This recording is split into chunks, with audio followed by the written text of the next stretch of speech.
Oke, halo para trader, kembali lagi di analisa harian kita Kamis 16 Januari 2025 di jam setengah 2 kali ini gue record. Masih sesuai seperti yang diprediksikan semalam ya.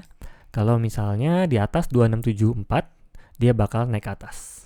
Ya, kemarin pembukaan di 2677, dia lanjut naik ke atas. Dan seperti gue bilang, kalau dia pembukaan di 2674 ke atas di jam 4 subuh, ya, kalau kemarin gue udah bilangnya, itu berarti dia ada kemungkinan besar banget naik ke atas. Lanjut, karena dia udah 4 kali kemarin dia mencoba 1, 2, 3, 4 ya. Pas yang kelima ini jam 2 kan kemarin kan pas record setengah 2 ternyata dia berhasil naik ke atas. Lalu di jam setengah berapa, setengah 5-an gitu ya, jam 5-an akhirnya di 2677. Lalu di sini gue ada pasang sell di 2677, stop loss di 2682 dan TP di 2672.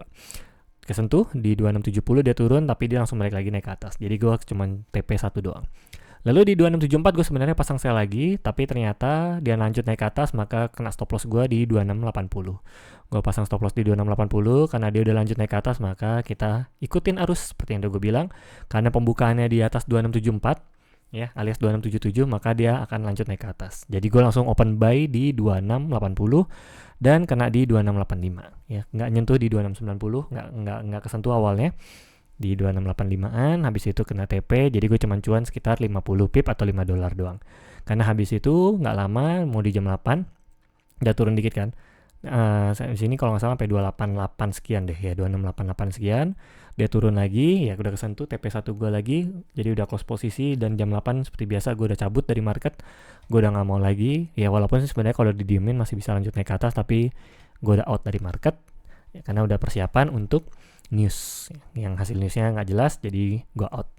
Dan kita akan lanjutkan dulu prediksinya besok seperti apa, karena ini sudah uptrend dan hasil newsnya adalah positif untuk gold, maka trennya berubah langsung ya, langsung naik ke atas. Berarti area yang akan dikunjungi ya besok area di 2674. Besok kita akan cari buy, udah nggak cari sell lagi. Cari sell sudah dihilangkan. Gue akan lebih cari buy, mungkin dari sini, atau jika dia menyentuh di garis ini. Kelihatan kan? Ada garisnya, ya ada ya. Kalau dia menyentuh di daerah area garis ini, maka gue udah bisa cari buy atau di bawahnya sini. Lalu untuk di supportnya, support bawahnya tidak ada, karena ini masih kemungkinan strong bullish atau bullish saja, sesuai dengan garis ini ya. Jadi kita akan cari buy di 2674 atau penutupan perpindahan hari, atau di daerah garis ini kita akan cari buy ya. Dan tidak menutup kemungkinan besok 2700 ini jebol. Kalau ini tembus maka lanjut naik ke atas. Bisa juga cari buy di atas 2702 gitu ya, pasang persiapan, atau menunggu kena garis ini ya. Lebih aman sih nunggu kena garis naik ke atasnya sih, karena ini masih bullish, masih naik ke atas, masih lanjut, dan hasil newsnya juga demikian. Oke, mari kita lanjut dari newsnya. Newsnya hari kemarin tanggal 15 ya, bisa dilihat merah, berarti kan kemarin gue udah bilang ya, kalau merah untuk CPI berarti goldnya naik ke atas. Begitu juga sebaliknya, kalau CPI-nya hijau maka turun ke bawah. Ada informasi yang pengen gue sampaikan sedikit ya, cukup panjang, karena CPI ini mempengaruhi ke depannya. Jadi CPI di tanggal 15 Januari ini tuh sangat menentukan sebenarnya. Makanya gue sangat menganjurkan untuk out dari market. Kenapa? Karena ini kelihatan semuanya, forecastnya juga ya 2,9%. Jadi sebelumnya itu 2,7% yang diharapkan, perkiraan financial advisor pada 2,9%, ternyata sesuai. Jadi dia tidak terlalu naik. Sebenarnya naik dia dari 2,7%, tetap naik, tapi sesuai dengan perkiraan. Jadi yang membuat mendebarkan orang adalah kalau ini di atas 2,9%, yaitu 3% atau bahkan sampai 4%, yang kenyataannya ya, menurut news yang udah gue baca, yang udah gue tonton di YouTube, jadi di Amerika Serikat saat ini tuh inflasi tinggi banget. Jadi menurut perkiraan orang-orang, kemungkinan inflasi itu sampai 4%. Jadi kalau kemarin ini beneran muncul 4%, maka gold kebanting ke bawah. Good newsnya adalah kalau gold kebanting ke bawah kan berarti kan USD menguat. Jadi sebenarnya inflasi kemarin atau CPI kemarin ini kalau keluar, mau dia hijau ataupun merah, itu deg-degan untuk orang Amerika sana, US sana. Karena kalau misalnya hijau, inflasinya artinya tinggi dong. Kalau misalnya 4%, berarti inflasi tinggi di negara mereka. Dan mereka aja sudah teriak gitu loh, karena pengangguran udah tinggi banget kan. Mereka pun udah teriak gitu loh. Kalau misalnya inflasi naik lagi, berarti ya harga naik lagi. Oke, ya bagus sebenarnya untuk USD-nya. USD-nya pun berarti menguat karena gold menurun kan. Gold turun berarti USD menguat. Bangga mereka, senang mereka USD menguat. Tapi di sisi lain juga inflasinya naik tinggi. Jadi mereka juga teriak. Sebaliknya, kalau pun turun ke bawah, mereka juga nggak pengen USD melemah. Ya, hasil gold akan naik seperti itu. Tapi di satu sisi juga mereka senang kalau inflasinya melemah. Tapi ya, jadi hasil news tanggal CPI ini sebenarnya itu dinanti-nantikan oleh warga Amerika sana. Dan ternyata di bagian sininya doang yang merah, core CPI ini pengaruh tapi tidak terlalu besar, terlalu signifikan. Tapi karena ini sudah merah, maka ini menandakan gold akan naik ke atas.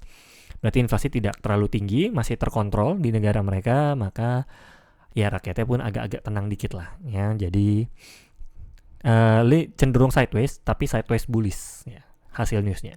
Itulah cara membaca newsnya ya. Jadi ini masih sideways, tapi sidewaysnya sideways bullish. Maka yang terjadi di setengah 9 tadi ya, itu naik turun ya. Dia udah naik, awalnya naik dulu buat yang ngikutin, awalnya naik sampai 2692 awalnya. Terus dia turun lagi ke bawah, dia naik lagi, dia naik turun sampai di jam 9 juga sama, naik turun hingga akhirnya dia turun. Karena ya kalau misalnya dia mau naik ke atas seperti biasa hukumnya, kalau dia mau naik ke atas maka dia harus turun dulu agar penyesuaian agar ekonomi tidak terlalu jatuh gitu loh. Ya, ini bukan bandar nih, ini masih sesuai. Kalau bandar tuh ini udah jebol terus banding ke bawah, nah sampai sini misalnya, nah itu bandar tuh, tiba-tiba dari sini dia naik lagi, nah itu bandar. Tapi kalau segini doang ini sesuai ekonomi, karena kalaupun mau naik dia harus turun dulu untuk bisa naik lebih tinggi lagi. Oke, itu hasil news yang semalam. Mari kita lanjutkan news di esok hari. Di tanggal 16 Januari ada news apakah? Jika tidak ada maka sesuai dengan teknikal, sideways tapi bullish sideways. Di jam 2, di jam setengah 8 besok ada employment change, unemployment rate ya, ini akan keluar. Bentar ya, gue tampilin dulu tanggal 16 nya. Di jam setengah 8 ada unemployment change, employment change dan unemployment rate di AUD ya, ini akan menggerakkan juga ya. Lalu di jam 2 juga ada GDP ya, kecil lah ya, tapi di sesi Eropa, maka karena inflasinya sudah keluar, dampaknya adalah besok pagi dan sore kemungkinan besar masih sideways bullish ya, kecuali ini tiba-tiba unemployment rate-nya merah nih ya. Kalau unemployment rate itu ngikutin, kalau misalnya dia merah berarti ke bawah, kalau dia hijau berarti naik ke atas, dia ngikutin doang. Lalu di setengah 9 besok USD ada core retail sales, unemployment claim. Nah, ini akhirnya keluar juga nih unemployment claim, sama ngikutin aja. Kalau dia hijau maka naik, kalau merah maka turun. Oke. Jadi besok cukup banyak pergerakan. Di pagi hari dengan setengah 8 sudah ada pergerakan, jam 2 juga banyak pergerakan, dan setengah 8 banyak pergerakan. Namun apapun pergerakannya kemungkinan besar masih bullish sideways, naik ke atas. Kecuali newsnya memang gede gitu gapnya, atau hasil newsnya cukup jauh dari misalnya unemployment rate-nya berapa persen tapi kebanting jauh banget ya, walaupun itu tidak kecil kemungkinan hal tersebut, tapi tetap jaga-jaga. So apa yang akan gue lakukan, gue akan tetap cari buy sesuai dengan garis ini. Tidak akan gue rubah sampai ke esok harinya juga lagi. Oke, kita akan cari buy di sini. Kemungkinan kalaupun mantul, support selanjutnya ada di 2680-an. Tadi berat soalnya di 2680 itu cukup lama untuk ditembus. Ya, ini bisa dilihat di daerah sini 2684. Bisa cari buy juga, cicil. Di 2680 nih, di sini juga. Atau antara 2684 atau 2680 udah bisa cicil buy. Apalagi kalau turun sampai 2674. Kemungkinan gue akan cicil buy di 2685. Ya. Kalau cicil buy itu lotnya kecil ya. Karena stop loss gue jauh. Stop lossnya nggak 5 kalau buy untuk posisi sekarang ya. Jadi sangat kecil. Ya, kemungkinannya gue bisa tahan sampai mungkin 2660-an gitu. Jadi lot kecil aja tapi bisa di hold sampai jangka panjang gitu kalau buy. Karena ini bullish sideways, posisinya masih cukup kuat. Kecuali hasil news ya. Sekali lagi hasil news menentukan. Setengah 8 pagi sudah ada yang keluar news, dan jam 2 juga news. Ya, gua akan trading mungkin di jam 9 seperti biasa. Jam trading gua jam 8 sampai 12 untuk pagi hari, untuk siang harinya di jam 3 sampai 5. Untuk malam harinya gua biasa nunggu di jam 9 atau 10-an, nunggu hasil news, habis itu nunggu pergerakannya netral dulu kalaupun ada news besar. Kayak besok ya, ini masih unemployment rate, enak tinggal ngikutin aja, bisa auto cuan. Oke, itu sedikit tipsnya, segitu saja. Analisa harian kita kali ini cukup panjang. Semoga menjawab buat teman-teman. And salam cuan.